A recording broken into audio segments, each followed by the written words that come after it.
বন্ধুরা, আমি শ্রী শ্রী গণেশজিকে আহ্বান জানাচ্ছি মর্তলোকে। তাই দেখো, একটা লাড্ডু নিয়ে নিয়েছি, এক গ্লাস জল নিয়ে নিয়েছি, পদ্ম ফুল নিয়ে নিয়েছি, একটা মালা নিয়ে নিয়েছি, 21 টাকা নিয়ে নিয়েছি, ধান নিয়ে নিয়েছি, দুর্ব নিয়ে নিয়েছি, আর চন্দন নিয়ে নিয়েছি। আহ্বান জানাচ্ছি আমার শ্রী শ্রী গণেশজিকে এই মর্তলোকে।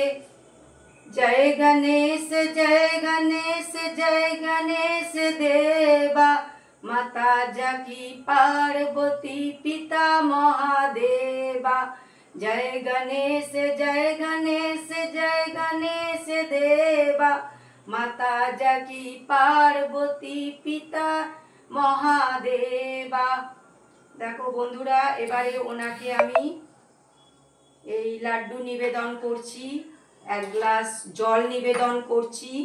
এই পদ্ম ফুলটা ওনার ডান হাতে দিয়ে দেব বন্ধুরা, দেখো।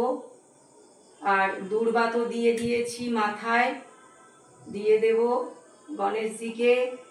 এইবারে এই মালাটা পরিয়ে দেব ওনাকে।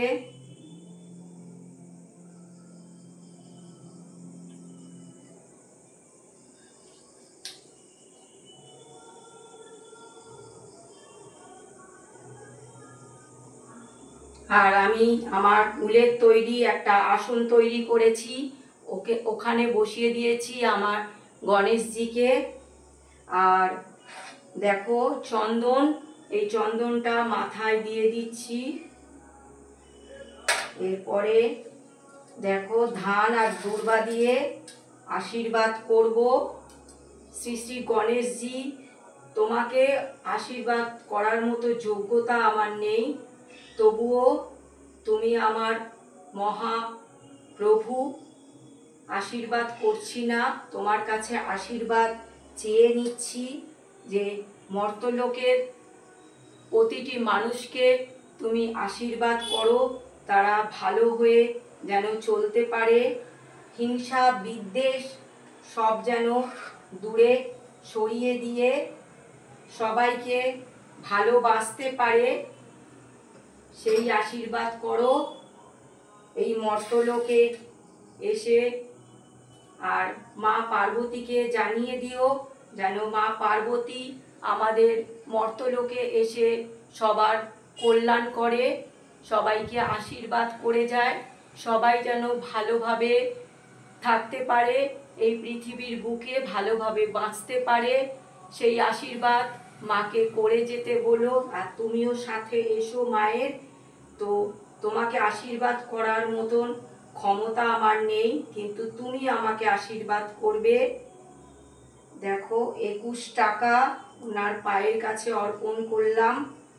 আর ওনাকে দেখো ধূপ দেখিয়ে দিলাম।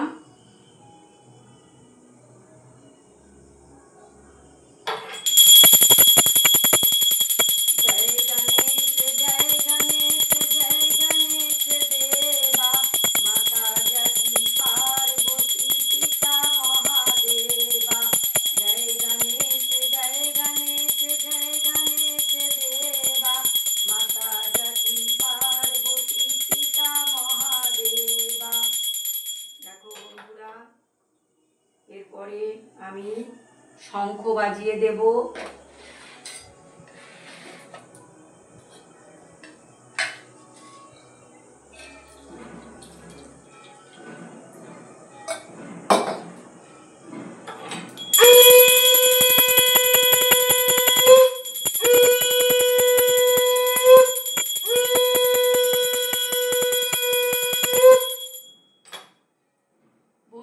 ভিডিওটা দেখবে প্রথম থেকে শেষ পর্যন্ত, আর লাইক কমেন্ট শেয়ার করে আমার পাশে থাকবে।